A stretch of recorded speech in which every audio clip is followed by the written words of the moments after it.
Africa Media Live TV. Kindly subscribe to our YouTube channel to get updated on the trending gist, latest news all over the world. Like our page, subscribe, and share with friends. Thank you.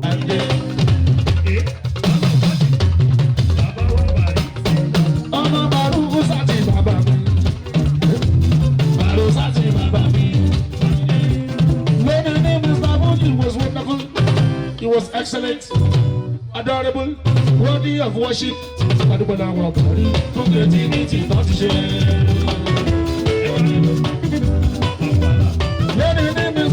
was wonderful, he was excellent, adorable, worthy of worship.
bàjẹ́ òṣà èṣù bá ti pẹ́ mi bàjẹ́ òṣà èèyàn wálé ìbòdì oṣòwò.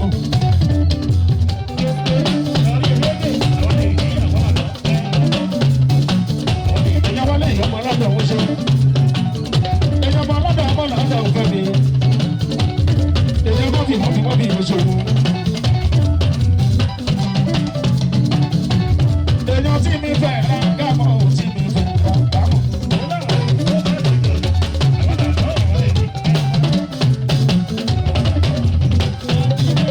èèyàn láti yẹ mi fi mọ̀ sí mi fẹ́ ra gámọ̀. èèyàn òṣùpá tí pẹ́ mi tí mi fẹ́ ra gámọ̀. èèyàn ṣàkókò ní mi sax. èèyàn ṣàkókò èèyàn ṣàkókò ní mi sax. èèyàn ṣàkókò. èèyàn fẹ́ ra gámọ̀ bó ṣe mọ̀.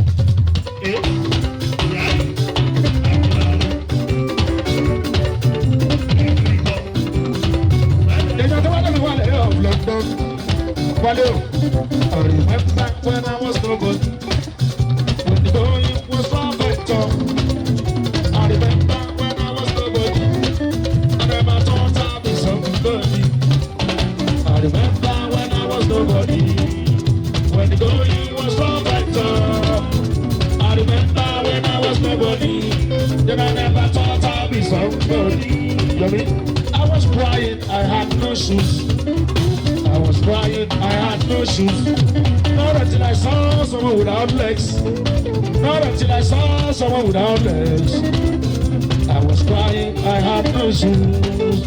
I remember when I was nobody. When the going was from my top.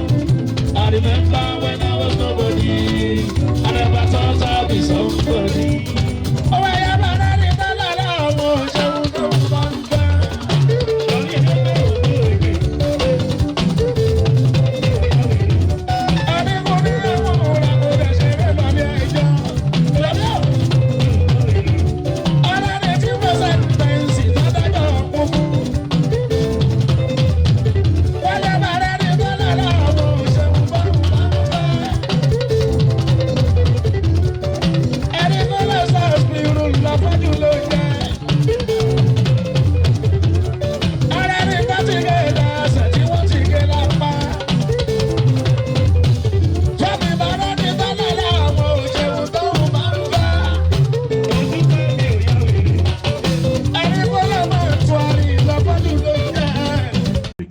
Media Live TV. Kindly subscribe to our YouTube channel to get updated on the trending gist, latest news all over the world. Like our page, subscribe, and share with friends. Thank you.